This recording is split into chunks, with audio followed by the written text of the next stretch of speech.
नमस्कार, स्वागत है आप सभी का संसद टीवी पर। दिन भर की तमाम बड़ी और अहम खबरों के साथ आज की खबर में मैं हूं आपके साथ दीक्षा कोहली। अगले आधे घंटे में होंगी देश और दुनिया की तमाम बड़ी खबरें, राज्यों की सुर्खियों और मौसम के हाल पर भी डालेंगे नजर। आगे शुरुआत करते हैं हेडलाइंस के साथ। अवरोध के चलते तीसरे दिन भी लोकसभा में बाधित रही कार्यवाही। लोकसभा अध्यक्ष ने कहा, सदन के अंदर या बाहर संसद पर टिप्पणी करना उचित नहीं। सदन में अंतर सेना संगठन कमान, नियंत्रण और अनुशासन विधेयक पेश।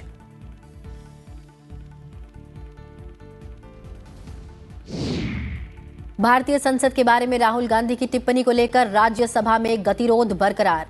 माफी की मांग पर अड़ा सत्ता पक्ष। लगातार तीसरे दिन अवरोध की भेंट चढ़ा प्रश्नकाल और शून्यकाल। IRES और IRS प्रशिक्षु अधिकारियों के साथ लोकसभा अध्यक्ष का संवाद। राष्ट्र निर्माण में सकारात्मक भूमिका निभाने का आह्वान। कहा, प्रभावी प्रशासन और जन केंद्रित नीतियां समाज के विकास का आधार। 117 दिन बाद देश में कोरोना संक्रमण के 618 नए मामले।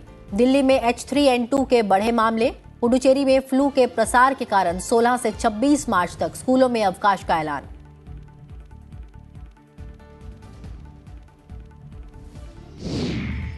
बैंकिंग से जुड़ी चिंताओं के बीच दुनिया भर के शेयर बाजारों में गिरावट। यूरोप के बाजारों में गिरावट का रुख जारी। BSE और निफ्टी भी गिरावट से बंद हुआ।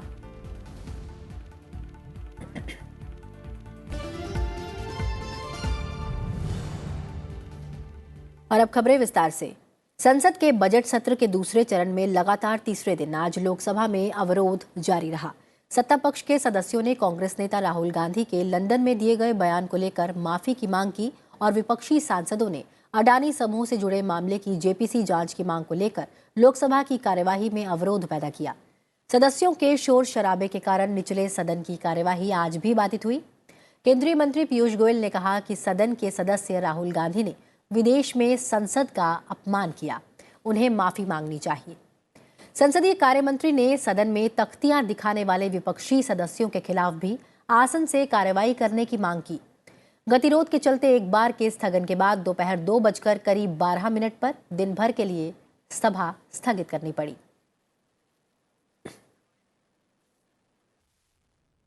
सभापति जी, ये बहुत गंभीर विषय है, इसके ऊपर सख्त से सख्त कार्रवाई होनी चाहिए।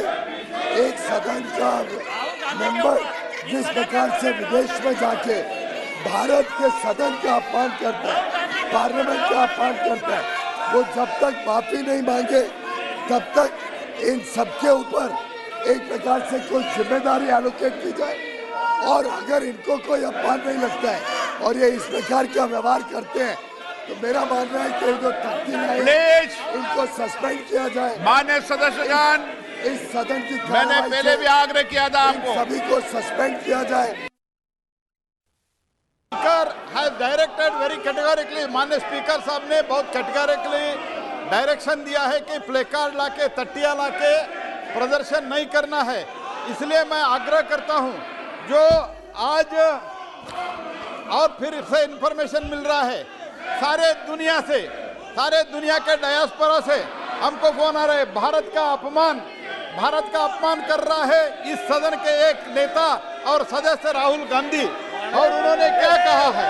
उन्होंने कहा है he has casted the aspersions on the speaker के खिलाफ उन्होंने आरोप लगाया है। इतना ही नहीं, our mics are not older, they are functioning and still they can't be switched on। ये क्या आरोप है? डायरेक्टली है, स्पीकर पर आरोप है, इंस्टीट्यूशन पर आरोप है।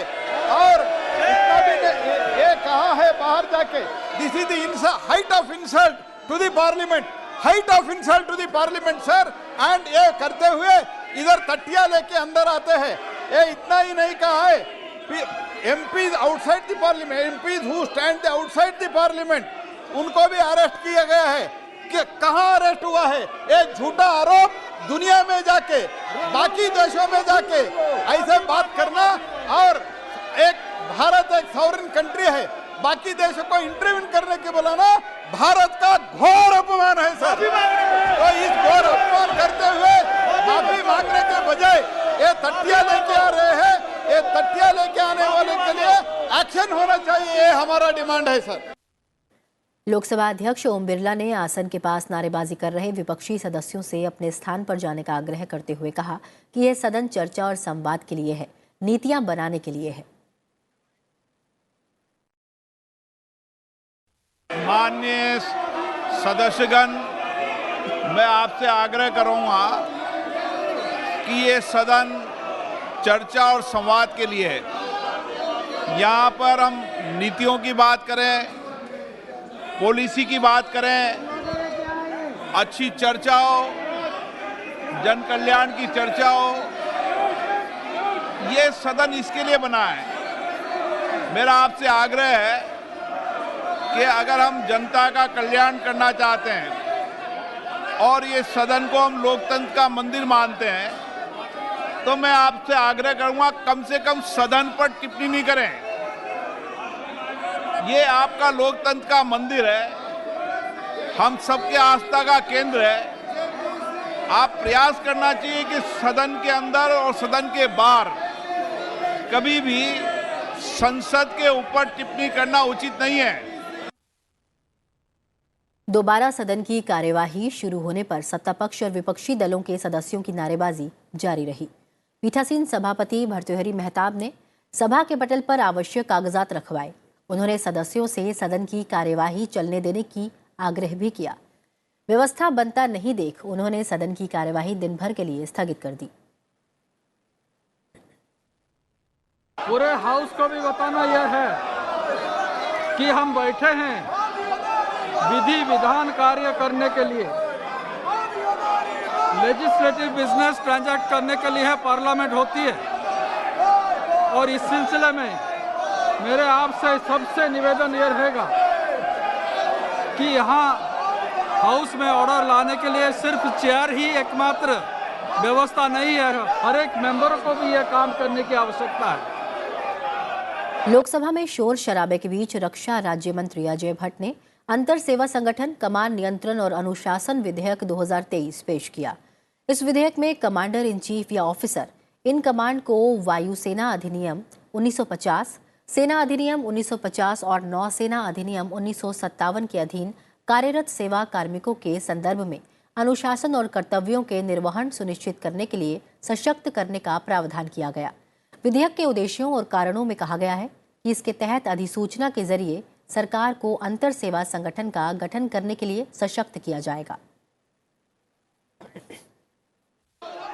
On behalf of my senior colleague Shri Rajnath Singh ji, I seek the leave to introduce Inter-Services Organization Command, Control and Discipline Bill 2023, which empowers Commander-in-Chief and Officer-in-Command of Inter-Services Organization with all disciplinary प्रश्न यह है कि विधेयक को पूर्व स्थापित करने की अनुमति प्रदान की जाए। जो सदस्य इस पक्ष में हैं वो हाँ कहें, जो सदस्य इसके विरोध में कहे वो ना कहें। मेरे विचार में निर्णय हाँ वालों के पक्ष में हुआ, हाँ वालों के पक्ष में हुआ। माननीय मंत्री जी विधेयक को पुनर्स्थापित करें। Honorable Speaker sir, I introduce the bill. Budget सत्र का दूसरा चरण शुरू होने के बाद से ही राज्यसभा में भी गतिरोध बना हुआ है।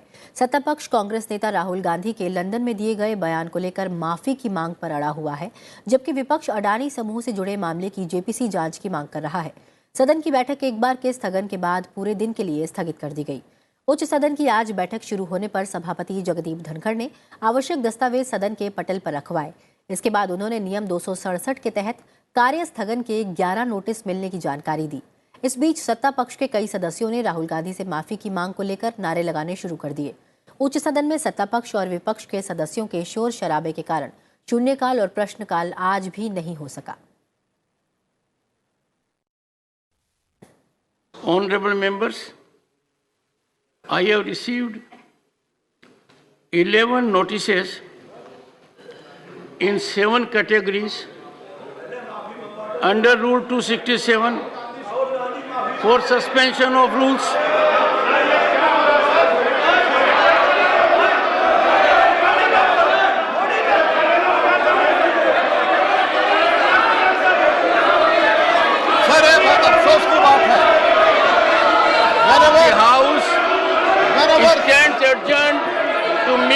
2 p.m. today.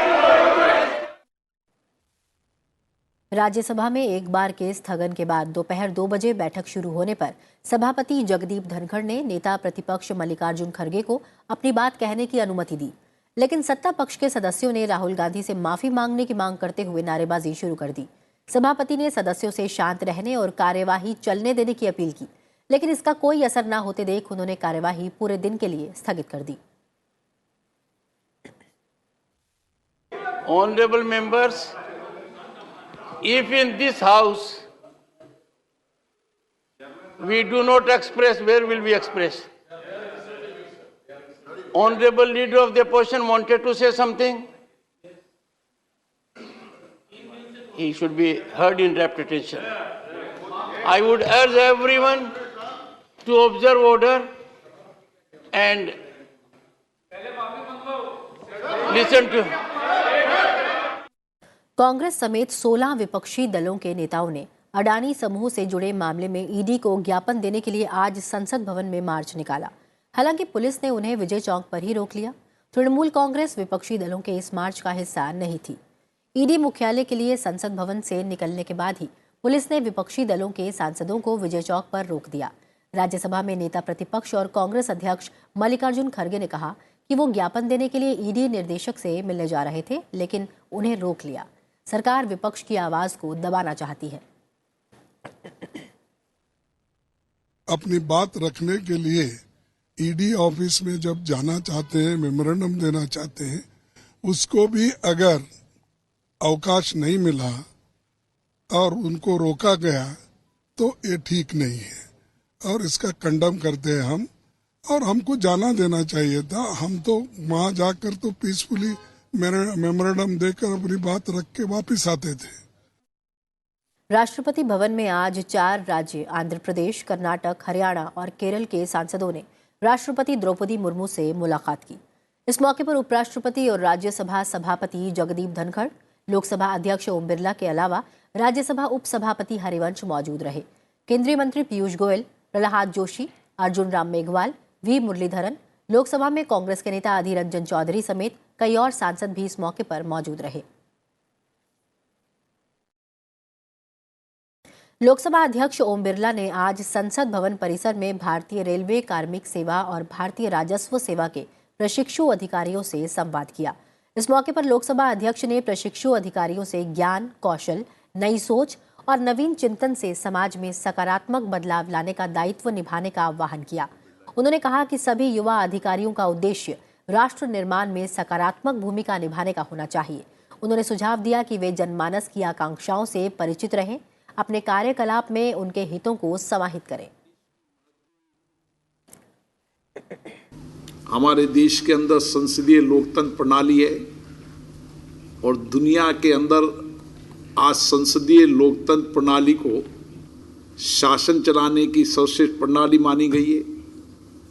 तो इस लोकतंत्र की संसदीय प्रणाली के अंदर संसद को समझना, संसद की कार्यप्रणाली को समझना, संसद में होने वाली डिबेट चर्चा को समझना और संसद में समय समय में नीतियों, पॉलिसी और उसके बाद कानून बनाने के समय जो डिबेट चर्चा हुई उसको समझना, यह आपके जीवन में सबसे महत्वपूर्ण है। आप किसी भी नीतियों बनी, पॉलिसी बनी, उस पर क्या चर्चा हुई, संसदों के, विधानसभाओं के किसी भी पॉलिसीज के अंदर, नीतियों के अंदर क्या विचार थे, जब कानून बनाते समय कानून क्यों लाया गया, कानून लाने का उद्देश्य क्या था और कानून के बाद उसमें परिवर्तन करने के क्या क्या कारण थे। हर कानून, हर सरकार कोशिश करती है कि हम किस तरीके से अपनी जनता के सकारात्मक परिवर्तन कर सकें। और अब नजर डालते हैं कुछ और प्रमुख समाचारों पर। बीआरएस नेता और तेलंगाना के मुख्यमंत्री के चंद्रशेखर राव की बेटी के कविता ने दिल्ली आबकारी नीति से संबंधित धन शोधन मामले में प्रवर्तन निदेशालय के समन के खिलाफ उच्चतम न्यायालय में याचिका दायर की और गिरफ्तारी से सुरक्षा प्रदान करने का अनुरोध किया। दिल्ली के राउज एवेन्यू कोर्ट ने जमीन के बदले नौकरी के कथित घोटाले से जुड़े एक मामले में आरजेडी नेता और पूर्व रेल मंत्री लालू प्रसाद यादव, उनकी पत्नी और बिहार की पूर्व मुख्यमंत्री राबड़ी देवी और उनकी बेटी मीसा भारती को जमानत दे दी है। शेयर बाजार में लगातार 5वें दिन गिरावट दर्ज की गई। बीएसई सेंसेक्स 344 अंक टूटकर 57,556 और एनएसई निफ्टी 71 अंक की गिरावट के साथ 16,972 अंक पर बंद हुआ। अमेरिकी राष्ट्रपति जो बाइडेन ने बंदूक के दुरुपयोग पर अंकुश लगाने संबंधी एक नए कार्यकारी आदेश पर हस्ताक्षर किए हैं। इस आदेश के तहत बंदूक की बिक्री के दौरान की जाने वाली पृष्ठभूमि जांच को बेहतर बनाया जाएगा। मध्य अमेरिकी देश होंडुरास की राष्ट्रपति शियोमारा कास्त्रो ने घोषणा की कि उनकी सरकार चीन से राजनयिक संबंध स्थापित करना चाहती है। कास्त्रो की इस घोषणा के बाद होंडुरास के ताइवान से संबंध टूटने की आशंका है। पाकिस्तान के प्रधानमंत्री शहबाज शरीफ ने कहा कि ऋण की 1.1 अरब डॉलर की किस्त के लिए अंतर्राष्ट्रीय मुद्रा कोष की सबसे कठिन शर्तों को स्वीकार कर लिया गया है और अब आईएमएफ के साथ समझौता होने की उम्मीद है। श्रीलंका में आयकर और बिजली शुल्क में वृद्धि के खिलाफ स्वास्थ्य, रेलवे, बंदरगाह और अन्य सरकारी विभागों के कर्मचारी हड़ताल पर हैं। कर्मचारियों ने मांगे नहीं माने जाने पर अनिश्चितकालीन हड़ताल की चेतावनी दी है। अमेरिकी सेना ने कहा कि रूस के एक लड़ाकू विमान ने काला सागर के ऊपरी अमेरिकी निगरानी ड्रोन के प्राणोदक को निशाना बनाया। मानव रहित हवाई यान को अंतर्राष्ट्रीय जल क्षेत्र में नीचे लाना पड़ा। नासा के द वेब स्पेस टेलीस्कोप के दम तोड़ने कगार पर पहुंचने एक तार के दुर्लभ और क्षणिक चरण को कैद किया है। नासा ने इसकी तस्वीरें साझा की हैं। इन तस्वीरों में तारों के बीच धूल और गैस जैसी चीजें उड़ती दिख रही हैं। तारे का आधिकारिक नाम WR-124 है। ऑस्ट्रेलिया के खिलाफ बॉर्डर गावस्कर श्रीलंका के चौथे टेस्ट में शानदार गेंदबाजी करने वाले भारत के दिग्गज स्पिनर रविचंद्रन अश्विन आईसीसी की नवीनतम रैंकिंग में गेंदबाजों की सूची में शीर्ष पर पहुंच गए हैं। और आज की खबर में अब वक्त हो चला एक छोटे से ब्रेक का। जल्द हाजिर होंगे, बने रहिए संसद टीवी के साथ।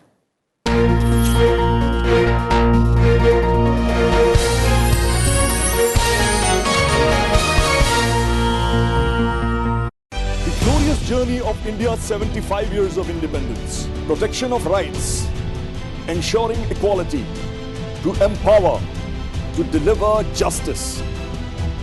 Laws that have defined India and its people. Laws that everyone should know. Watch 75 years.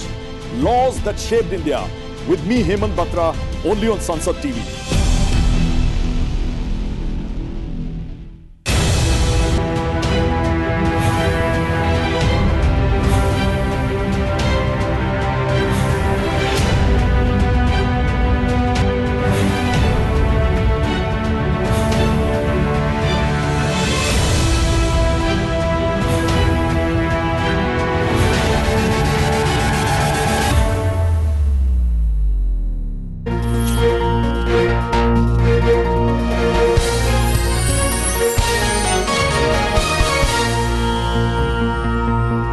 के बाद आप सभी का स्वागत है। आप देख रहे हैं आज की खबर। बढ़ते हैं आगे और अब नजर डालते हैं राज्यों से जुड़ी हुई खबरों पर।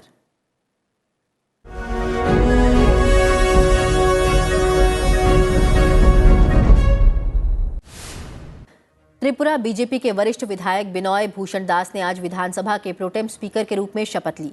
राज्यपाल सत्यदेव नारायण आर्य ने उन्हें शपथ दिलाई। विधानसभा का अगला सत्र 24 मार्च से शुरू होगा। उत्तराखंड के वित्त मंत्री प्रेमचंद्र अग्रवाल ने विधानसभा में वित्त वर्ष 2023-24 के लिए 77,407 करोड़ रुपए का बजट पेश किया। बजट में मानव पूंजी और समावेशी विकास पर जोर दिया गया। आंध्र प्रदेश विधानमंडल के पीठासीन अधिकारियों ने राज्य के मुख्य सचिव से विधायकों और विधान परिषद सदस्यों के लिए एक ऐप तैयार करने का अनुरोध किया है ताकि उन्हें सवाल जमा करने, प्रस्तावों पर अपना पक्ष रखने और जवाब हासिल करने में मदद मिल सके। तमिलनाडु सरकार ने मिट्टी की गुणवत्ता बनाए रखने और लोगों को सुरक्षित भोजन उपलब्ध कराने के लिए राज्य में रसायन मुक्त जैविक कृषि की दिशा में जैविक खेती नीति शुरू की है। मुख्यमंत्री एमके स्टालिन द्वारा सचिवालय में पेश की गई यह नीति सुरक्षित, स्वस्थ और पर्यावरण के अनुकूल भोजन प्रदान करने की दिशा में काम करेगी।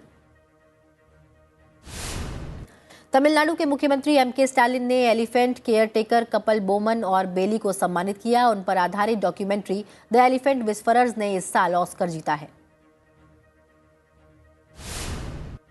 बिहार विधानसभा के अध्यक्ष अवध बिहारी चौधरी ने बीजेपी विधायक लखेंद्र रोशन का निलंबन रद्द कर दिया है और इसके साथ ही विपक्षी दल ने सदन की कार्यवाही का बहिष्कार खत्म कर दिया है।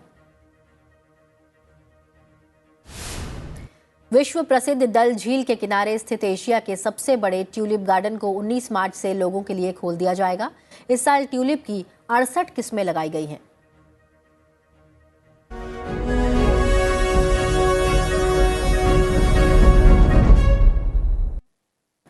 देश में एक दिन में कोरोना के 618 नए मामले सामने आए हैं। देश में 117 दिन बाद संक्रमण के 600 से अधिक दैनिक मामले सामने आए हैं। उपचाराधीन मरीजों की संख्या बढ़कर 4197 पर पहुंच गई है। देश में पिछले साल 18 नवंबर को संक्रमण के 656 दैनिक मामले सामने आए थे। कर्नाटक और महाराष्ट्र में 2-2 और उत्तराखंड में एक व्यक्ति की संक्रमण से मौत भी हुई है। कोविड-19 से मृत्यु दर 1.19% है। मरीजों के ठीक होने की राष्ट्रीय दर 98.80% है। वहीं केंद्र शासित प्रदेश पुडुचेरी में सरकार ने H3N2 इन्फ्लुएंजा वायरस के बढ़ते प्रभाव के मद्देनजर 16 मार्च से 26 मार्च तक 8वीं कक्षा तक के सभी स्कूलों में अवकाश की घोषणा की है। विशेष रूप से बच्चों में इन्फ्लुएंजा के बढ़ते प्रभाव के कारण केंद्र शासित प्रदेश के पुडुचेरी, कराईकल, माहे और यनम के सभी 4 क्षेत्रों के स्कूलों के लिए यह आदेश लागू होगा। सिलिकॉन वैली बैंक के डूबने के बाद शेयर मार्केट में गिरावट का रुख जारी है। बैंकिंग के शेयर का एक बार फिर गिर गए हैं। स्विस बैंकिंग के सबसे बड़े नाम में से एक क्रेडिट स्विस में 20% की गिरावट दर्ज की गई है। यूरोप के शेयर मार्केट में गिरावट दर्ज की गई है। इस बीच अमेरिका में मुद्रास्फीति फरवरी में कम होकर 6% हो गई है, जो जनवरी में 6.4% थी।